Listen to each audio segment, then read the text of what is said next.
sometimes, even in things that I've said or as I've been listening to friends or students or clients, we have a tendency to diminish the goodness and the beauty of these moments because so many others are perhaps suffering in the moment. But it's absolutely appropriate to say, may I allow myself to feel this joy?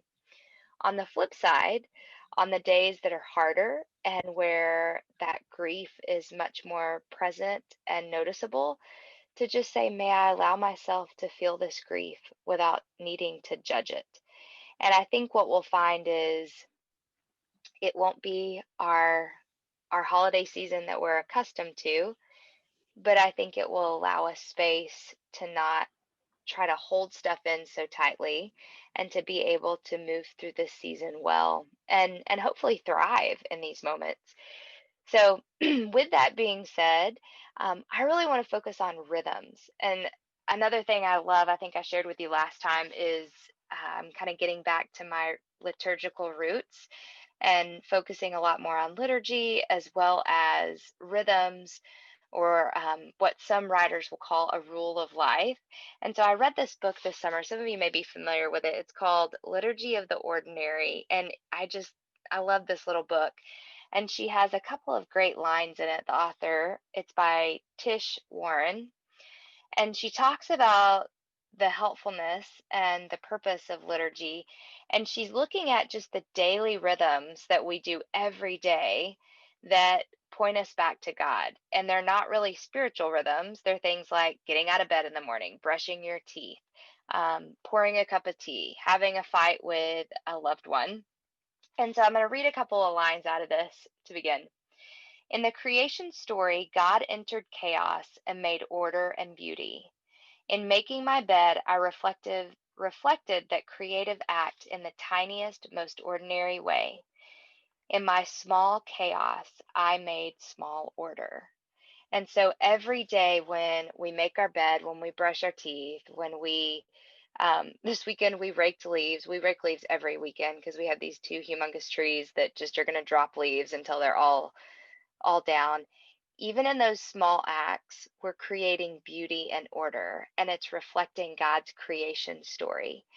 And so I've been thinking about, as we go through the holidays, the things that we can do that reflect order and beauty. And so a lot of things are going to need to change just to be mindful of keeping each other safe.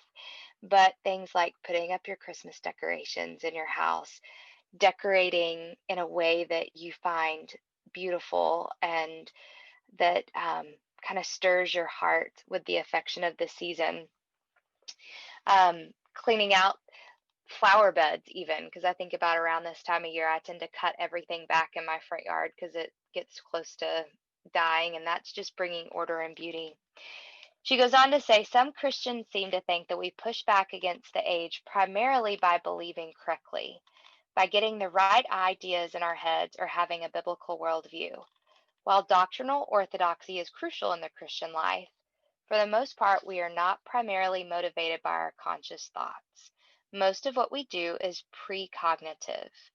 We do not usually think about our beliefs or worldview as we brush our teeth, go grocery shopping, and drive our cars. Most of what shapes our life and culture works below the mind, in our gut, in our loves. And so that's going to kind of set us up for what we're going to talk about with rhythms and how it shapes our neurology and how our neurology shapes us. So much of what we believe is really contained in what we do, which is based in our neural patterns.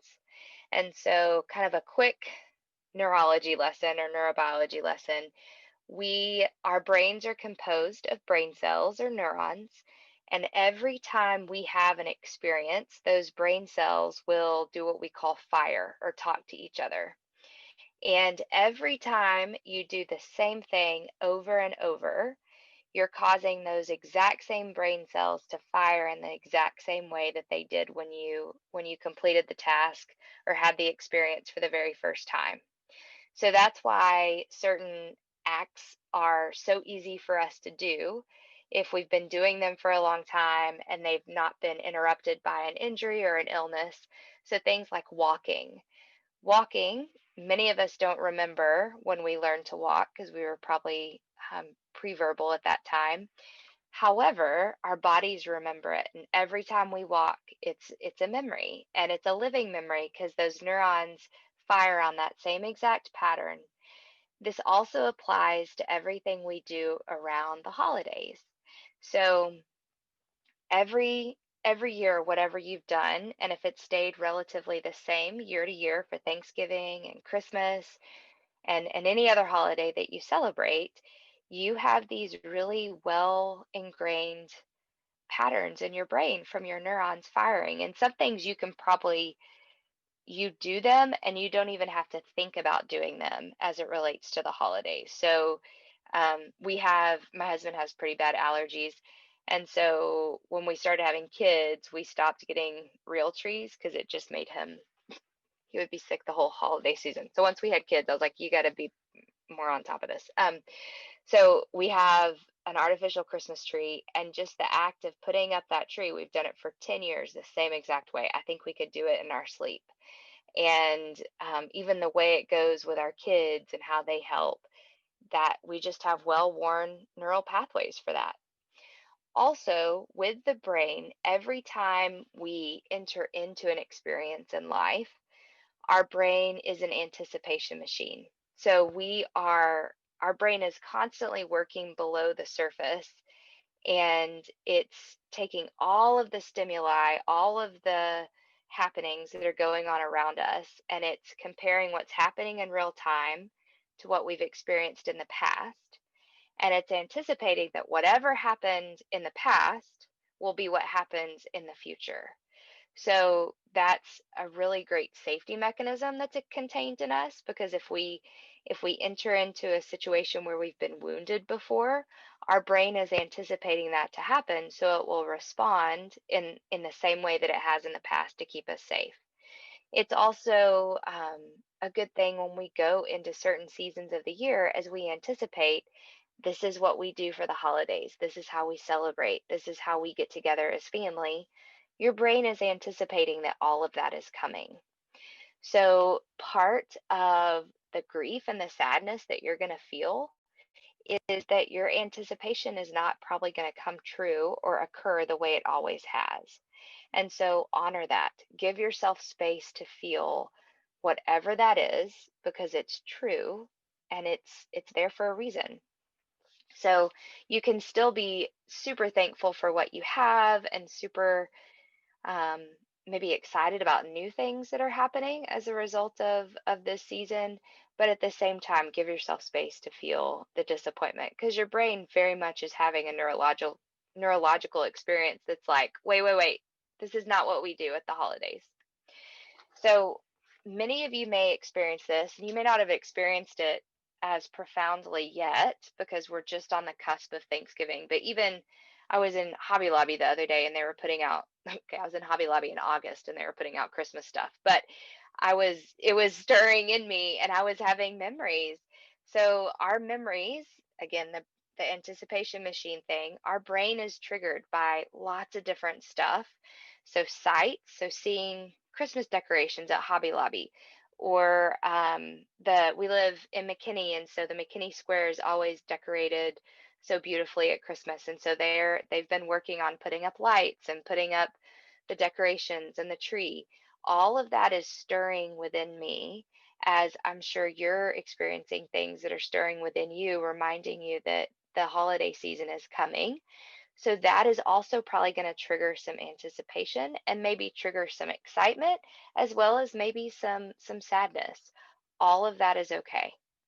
So we have to have these rituals because God made us as meaning making creatures, and rituals and rhythms and ceremonies help us mark the passage of meaningful events. And so without these, we kind of get lost. Even kind of neurologically, we get lost. We kind of get confused about what time of year it is and what season it is. So in the spring, when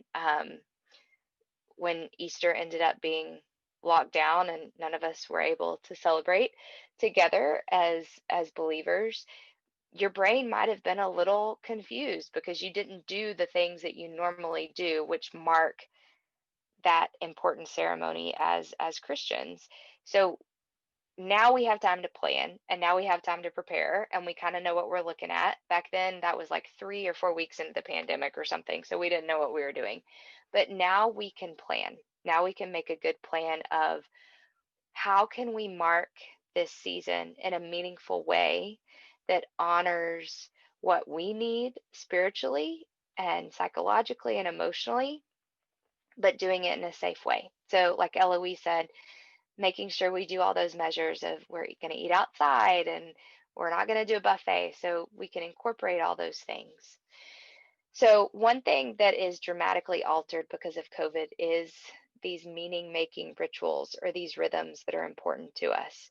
So, as some are going away, we need to think creatively about how we can either alter some and keep them or usher in new ones.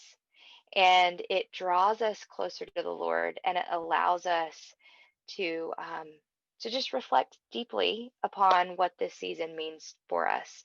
So I think about around Easter, the things that, I mean, we were trying to kind of think on our feet quickly. We usually do a little Passover Seder meal as a family with another good close family friend. And at the time, nobody was seeing anybody. So we made our adjustments and we did it on Zoom with them. And it was weird and awkward and clunky, but we made it work.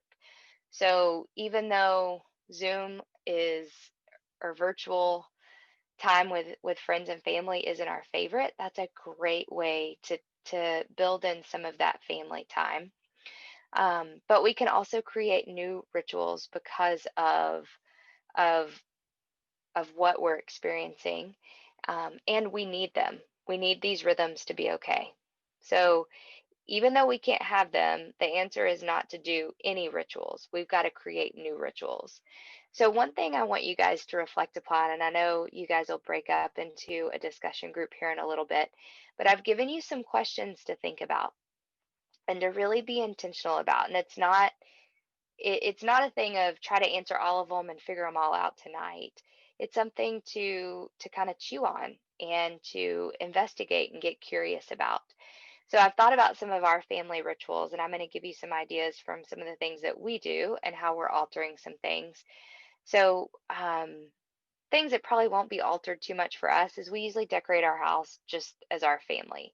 We don't put up our own Christmas lights because I would like my husband to survive till Christmas, but having those Christmas lights put up, watching Christmas music or Christmas movies together, those won't be altered. But one thing that will be altered is I think about the Christmas Eve service that we always go to, and your church community may be making some alternative plans, which is excellent.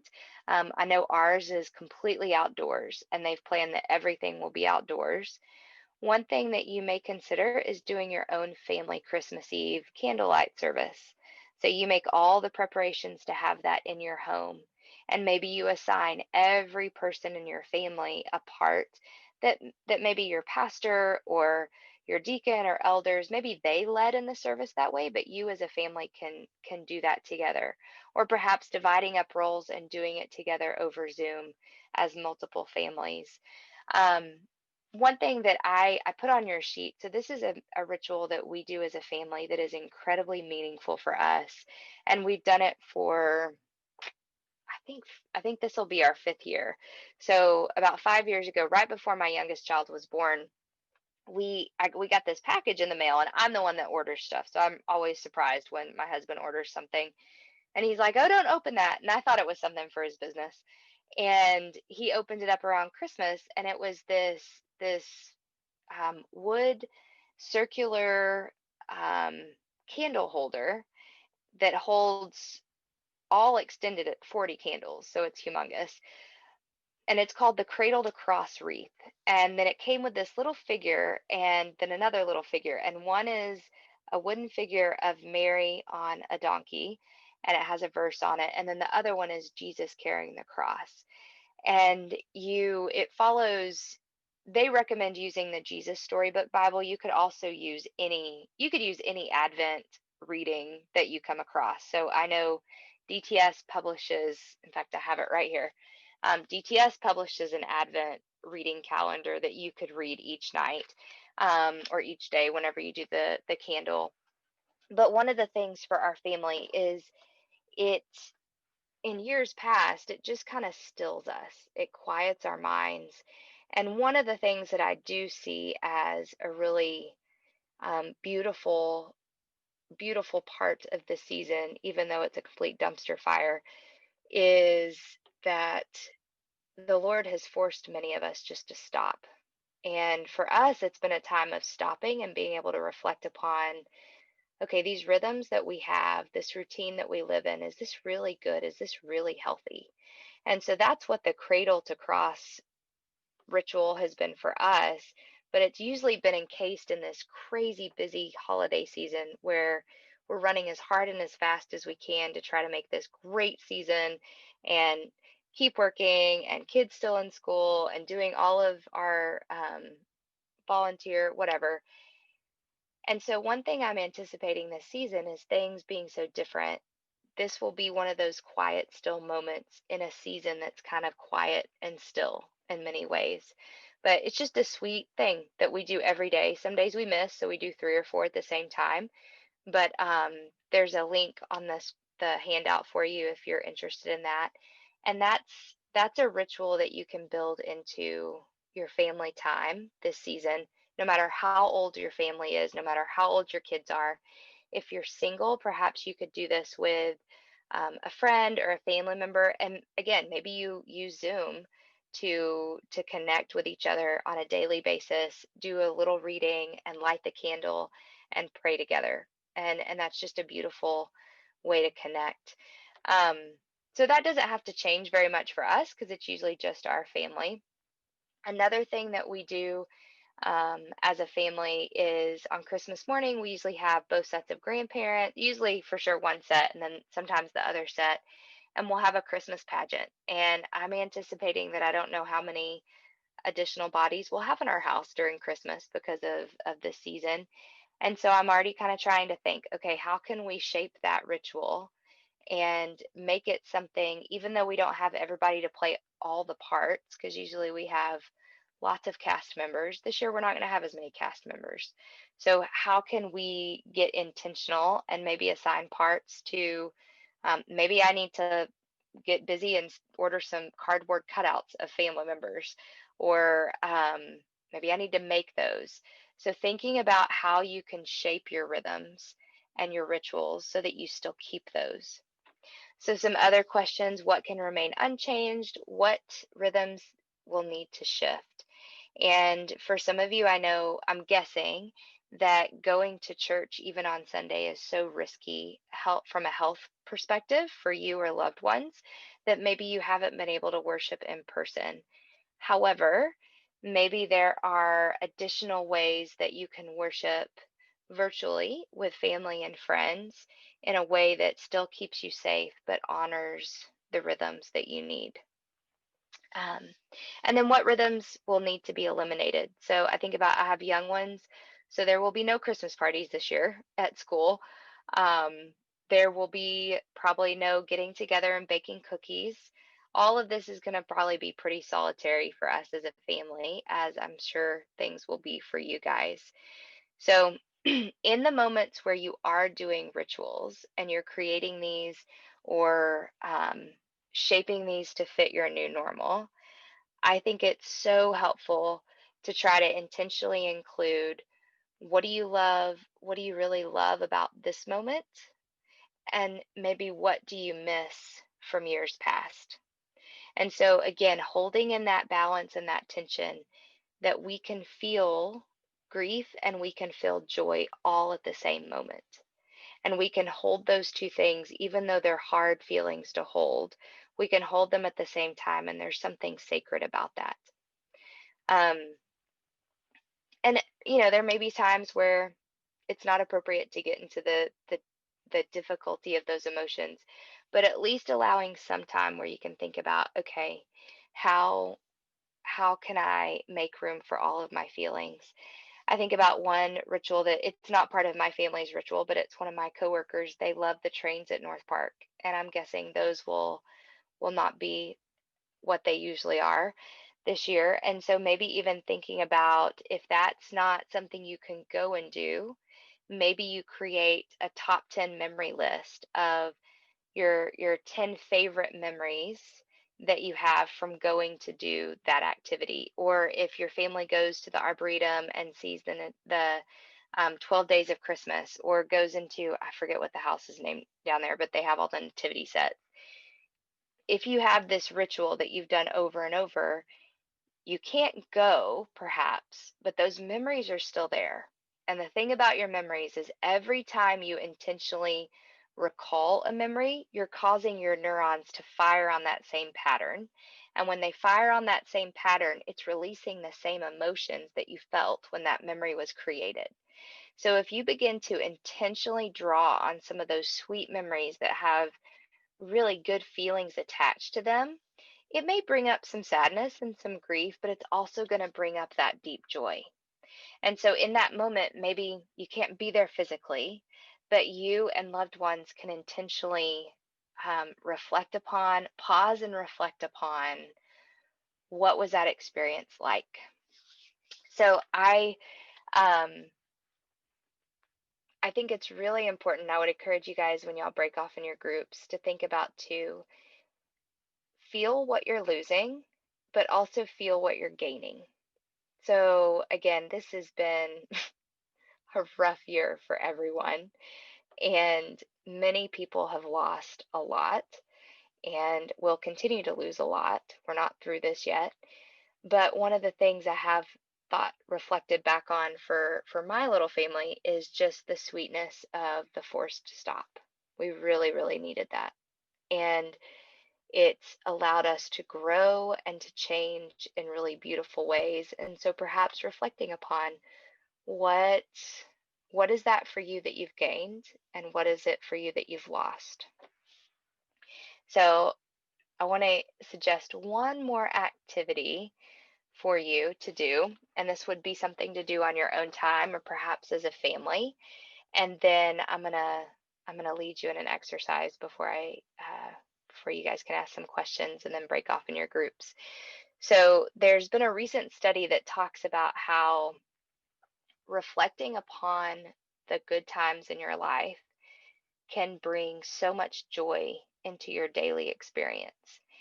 And so this neurologist suggests writing out your top 10 best moments and then spending 5 minutes a day just reflecting upon those 10 moments or those 10 events, and how the point of it is to create and sit in joy. And joy is different than happiness. Happiness is fleeting, but joy is something that remains within us. And I think it really ties us back to the truths that we know to be so central to our faith of um, we will have suffering, and we will never be alone in this. God will always walk with us in this, and that this is not our home. And one day there will be no more tears, and there will be no sadness, and there will be no coronavirus, and there will be no brokenness. And so reflecting upon those moments reminds us of his goodness and helps us cultivate that joy and be able to sit in that joy. So I invite you now, if you just kind of want to rest your eyes, close your eyes, and just listen to my voice, and I'll guide you. So as you're resting your eyes, I want you to turn your attention to your breathing and focus on taking a couple of really deep breaths.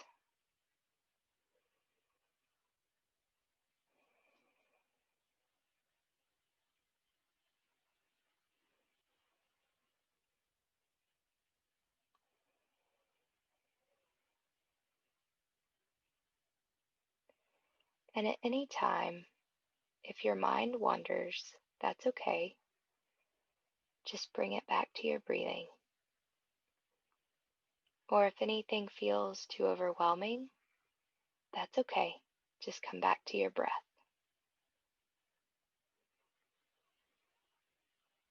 And as you're there, I want you to hold up your left hand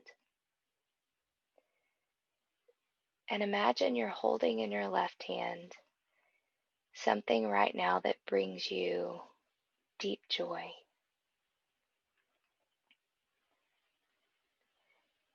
It might be a family member. It might be a job success. It might be something that's changed in your spiritual life. It might be something you've overcome physically, something that brings you deep joy.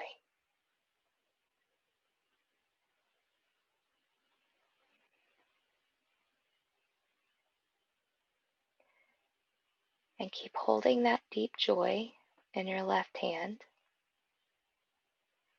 And now I want you to raise your right hand and imagine that you're holding in the palm of your right hand something that brings you sadness right now. Something that perhaps is a deep grief.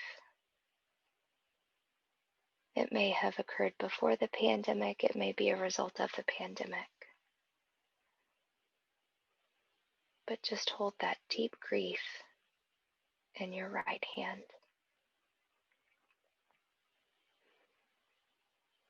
And as you're holding these, I want you to imagine that God is there with you.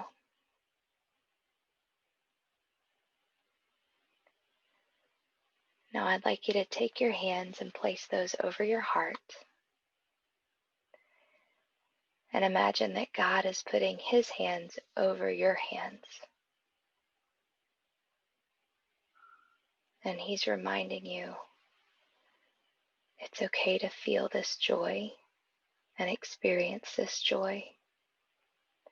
And it's okay to feel this grief and experience this grief. And I'll be with you the whole time you do.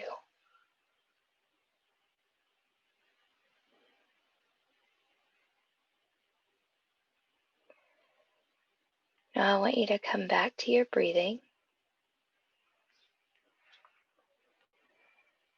and focus again on taking a couple of deep breaths.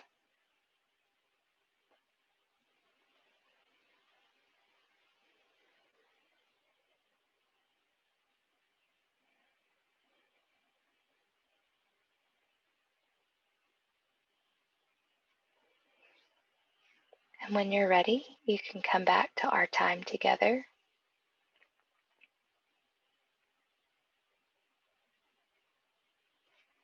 And I'd invite you, we have a couple of minutes if you have any questions or comments that you wanted to share before you guys go into your breakout time.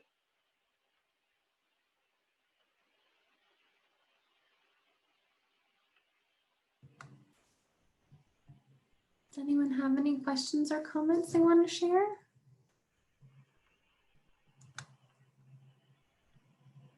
I will share that I have decided to record the Zoom that we have because it's always possible we could lose somebody. And I wanted to share that because if you record it, you'll always, we don't record anything anymore. We just take pictures on our phones. And I'm really excited about recording my father delivering the prayer by Zoom and all of us being wherever we are. And we'll always have that. And we'll have Mama there with him. And that's what I wanted to share.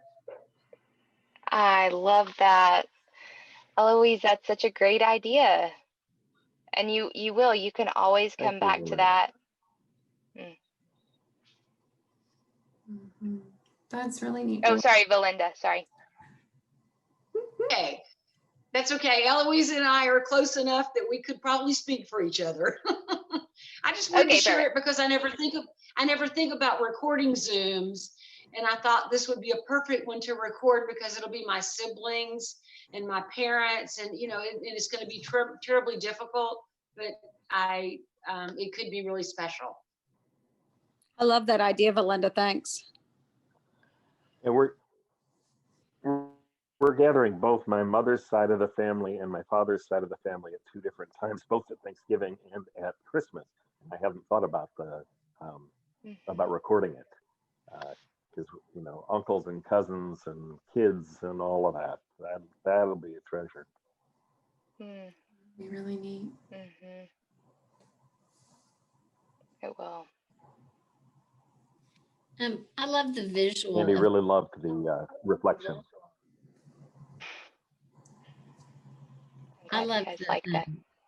I loved your visual of holding the joy and the sorrow kind of at the same time, Mhm. the sadness. And because I tend to think of, I've either got to deal with all my sadness and, and then after I'm done with that, then I can go to the joy and the happiness. And so I really liked hearing that about how you can I can hold both of them.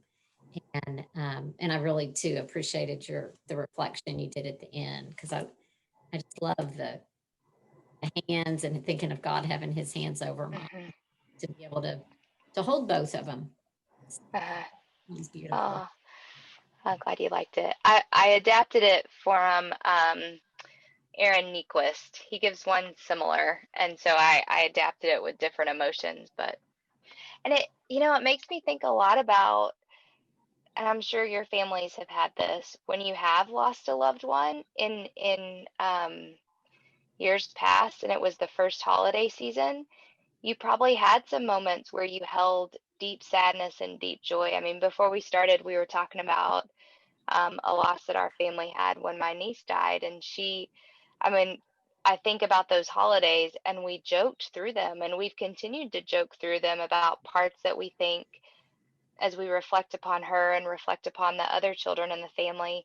But then we also cried a lot during those holidays. And so I think a lot of us probably have those experiences where we've had to do hard holiday seasons. And that will help us as we do this holiday season, that we'll inevitably have some hard times.